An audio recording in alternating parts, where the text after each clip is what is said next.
સુરત એક એવું સિટી એટલે કે ડાયમંડ સિટી અને સુરતના ડાયમંડ સિટી ગણાતું આ સુરત અત્યારે વિશ્વ ફલક પર એક પોતાની પ્રસિદ્ધિ પ્રાપ્ત કરી હતી અને અત્યારે આજ સુરત હીરા ઉદ્યોગમાં ખૂબ ભયાનક મંદી આવી છે. તેને લઈ લગભગ 3 લાખ જેટલા રત્ન કલાકારો જેમનું અત્યારે ગુજરાન ચલાવવું પણ એક પ્રશ્ન ઊભો થઈ ગયો છે અને હીરાની ચમકના કારણે આખા વિશ્વમાં પોતાની ઓળખ ઊભી કરનાર સુરત હીરા ઉદ્યોગ હાલ મંદીનું એક ગ્રહણ લાગી ગયું છે અને વર્ષોથી આ ઉદ્યોગ સાથે સંકળાયેલા ઉદ્યોગકારો માની રહ્યા છે કે 1966 બાદ એટલે કે 5 દાયકા બાદ આવી મંદી આવી છે અને 3 વર્ષ પહેલાં જે એક્સપોર્ટ થતું હતું તેમાં નોંધપાત્ર ઘટાડો થયો છે.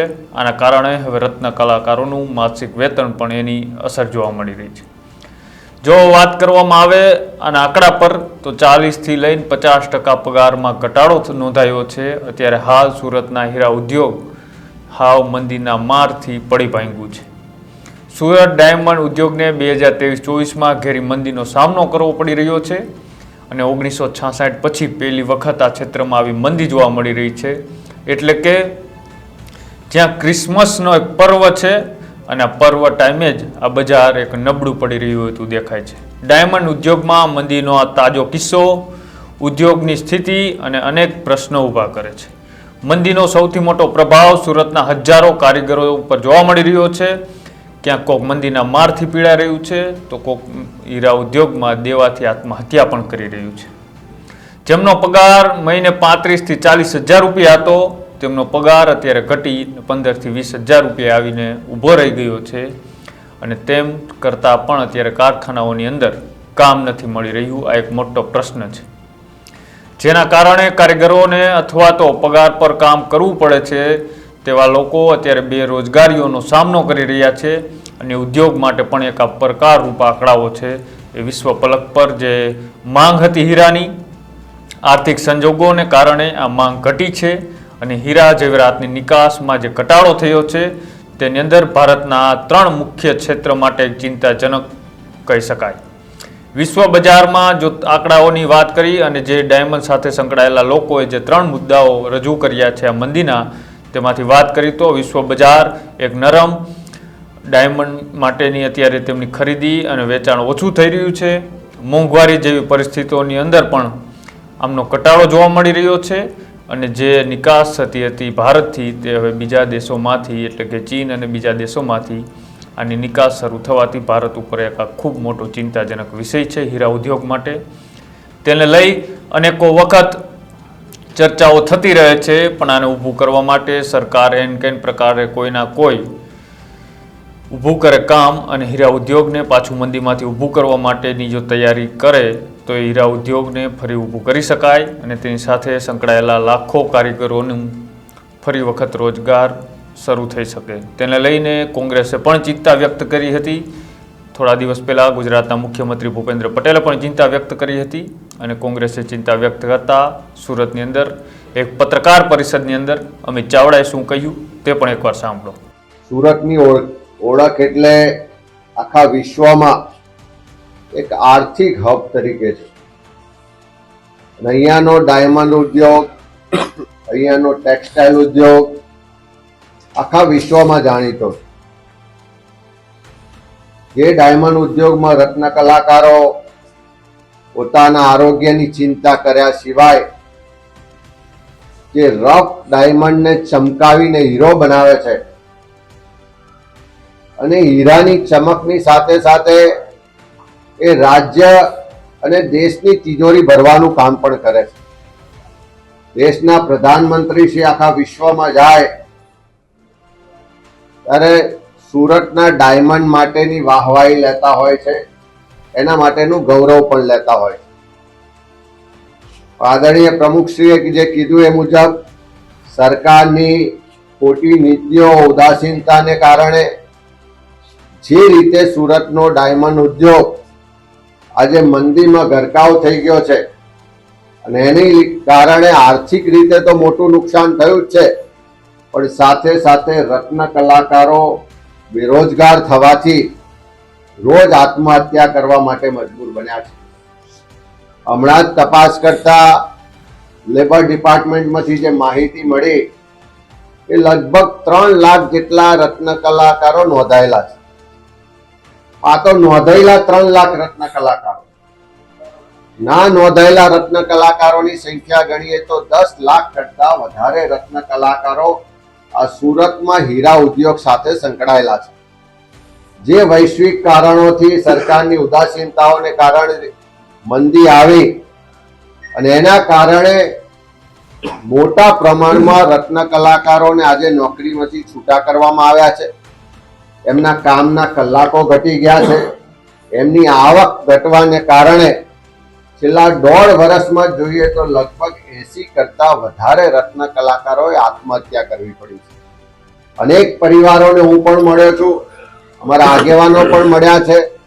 એમની હાલત જોઈએ તો ભાડાના મકાનમાં રહેતા હોય તો ભાડું ભરવાના પૈસા નથી, હપ્તાથી મકાન લીધું હોય તો હપ્તો ભરવાના પૈસા નથી, અને હપ્તો ત્યારે થાય કે બાળકોની સ્કૂલ ફી ભરવાના પૈસા ન હોવાને કારણે કેટલાય પરિવારોએ પોતાના બાળકોને શાળાથી ઉઠાવી લેવા પડ્યા છે અને પોતાના વતન તરફ જવું પડ્યું છે. ત્યારે એવા સંજોગોમાં 80 કરતા વધારે રત્ન કલાકારો આત્મહત્યા કરી આ સુરત શહેરમાં રાજ્યના ભારતીય જનતા પાર્ટીના પ્રદેશ અધ્યક્ષ અને કેન્દ્રીય મંત્રી પણ વસવાટ કરે છે. રાજ્યના ગૃહ રાજ્યમંત્રી પણ વસવાટ કરે છે.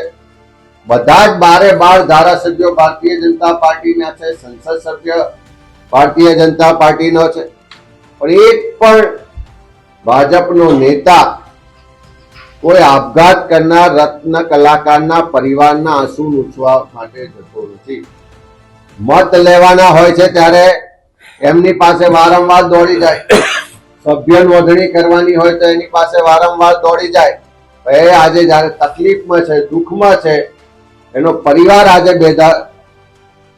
તકલીફમાં છે, ત્યારે એને મળવા માટે કે એના આંસુ લૂછવા કોઈ જતું નથી. એ દુઃખની બાબત છે.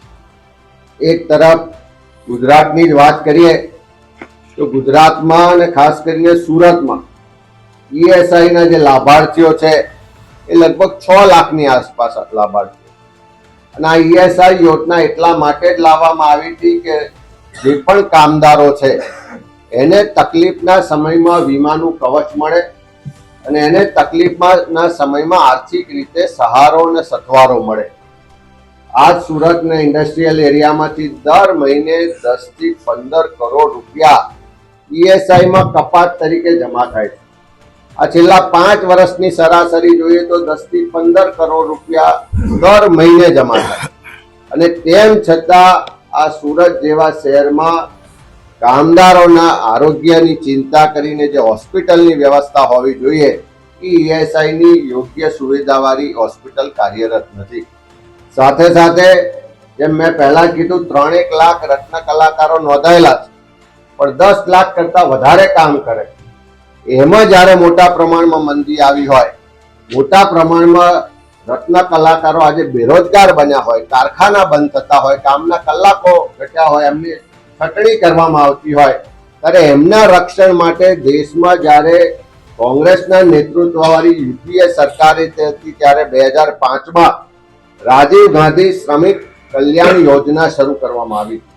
અને આ યોજના શરૂ કરવા પાછળનો હેતુ જે હતો કે કોઈ પણ કારખાનું હોય, ફેક્ટરી હોય, તેમાં કદાચ કોઈ કારણસર બંધ કરવાની સ્થિતિ આવે, કામદારો બેરોજગાર થાય, કાં તો કામદારોને છૂટા કરવામાં આવે, તો એણે બેરોજગારીનો સામનો ના કરવો પડે, આર્થિક તકલીફમાં ના મુકાવવું પડે, એટલા માટે એને ચિંતા કરીને એને વળતર આપવાની વાત હતી. આ રાજીવ ગાંધી શ્રમિક કલ્યાણ યોજનામાં જે સુધારાનો છેલ્લો પરિપત્ર થયો એ 2016માં 6/9/2016માં જે સુધારો કરવામાં આવ્યો અને કામદારોની ચિંતા કરીને એમાં કહેવામાં આવ્યું કે કોઈ પણ કામદાર પોતાની નોકરી ગુમાવે, બેરોજગાર બને, તો એને જે છેલ્લો પગાર મળતો હશે પગારના ધોરણે પહેલા 1 વર્ષ માટે પગારના 50% રકમ એને બેરોજગારી ભથ્થા તરીકે મળવા પાત્ર, અને 1 વર્ષ પછી બીજો 1 વર્ષ એનો છેલ્લો પગાર હશે એમાંથી 25% રકમ બેરોજગારી ભથ્થું મળવા માટે એન્ટાઇટલ છે.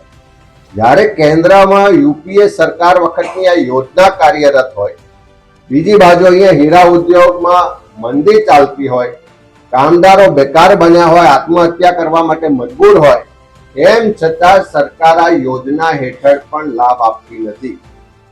ખરેખર તો સરકારે આ હીરા ઉદ્યોગની મંદીમાંથી એને ઉગારવા માટે, કામદારોને રક્ષણ આપવા માટે, સહાય માટે કોઈ સ્પેશિયલ પેકેજ બહાર પાડવાની જરૂર. અને છેલ્લા 1 વર્ષથી અમે પણ માંગણી કરીએ છીએ, કામદારો પણ માંગણી કરે છે અને એના કારખાનેદારો પણ માંગણી કરે છે, પણ સરકાર એના માટે એક પણ કોઈ પગલું લેતી નથી. તો પેકેજ જાહેર કરવામાં આવે એવી પણ માંગણી કરીએ છીએ અને આ રાજીવ ગાંધી શ્રમિક કલ્યાણ યોજનાને તાત્કાલિક લાગુ કરી અને જેટલા રત્ન કલાકારો બેકાર બન્યા છે એ બધા જ લોકોને એનો લાભ આપવામાં આવે એવી માંગણી કરીએ છીએ. સાથે સાથે ડાયમંડ વર્કર એસોસિએશન કામદારોની લાંબા સમયથી માંગણી છે અને કોંગ્રેસ પક્ષ તરીકે અમે પણ વારંવાર વિધાનસભાથી લઈને બધી જ જગ્યાએ મુદ્દા ઉપાડ્યો છે કે આ રત્ન કલાકારોને કાયમી ધોરણે આર્થિક મદદ મળે, એના બાળકોને શિક્ષણમાં મદદ મળે, એના રહેવા માટેના આવાસથી લઈને અન્ય આરોગ્યની સુવિધાઓ મળે. એટલા માટે રત્ન કલાકાર કલ્યાણ બોર્ડની સ્થાપના ગુજરાત સરકાર તાત્કાલિક કરે એવી માંગણી કરીએ છીએ. સાથે સાથે સુરતનો બીજો ખૂબ મહત્વનો ઉદ્યોગ એટલે ટેક્સટાઇલ ઉદ્યોગ છે, જે આખા વિશ્વમાં આપણે એના માટે જાણીતા છે. ટેક્સટાઇલમાં પણ સુરતમાં 10 લાખ કરતા વધારે કામદારો કામ કરે છે. આજે એમાં પણ જે મંદીની સ્થિતિ છે, અનેક કારખાનાઓ બંધ થાય છે, કામના કલાકો ઘટ્યા છે, અનેક જગ્યાએ ટેક્સટાઇલ ઇન્ડસ્ટ્રીમાં પણ કામદારો બેકાર બન્યા છે. ત્યાં પણ જીએસટીની હેરાનગતિને કારણે કારખાનેદારો મુશ્કેલમાં છે. જે એમએસએમઈ યુનિટો છે એને રીપેમેન્ટ માટેના 90 દિવસથી ઘટાડીને 45 દિવસ કરવામાં આવ્યા અને એના કારણે પણ આજે એમએસએમઈના જે માલિકો છે એ ખૂબ તકલીફમાં છે. આ પ્રશ્નોની ચિંતા પણ સરકાર દ્વારા કરવામાં આવતી નથી. ત્યારે રાજીવ ગાંધી શ્રમિક કલ્યાણ યોજનામાં ડાયમંડ વર્કર્સ અને ટેક્સટાઇલ વર્કર્સ બંનેનો સમાવેશ કરી અને ઝુંબેશના સ્વરૂપો જે લોકો બેકાર બન્યા છે, જેની નોકરી ગુમાવી છે, એવા તમામ લોકોને લાભ આપવામાં આવે. સરકાર એના માટે સ્પેશિયલ પેકેજ જાહેર કરે અને રત્ન કલાકાર કલ્યાણ બોર્ડની સ્થાપના કરે એવી માંગણી કરી.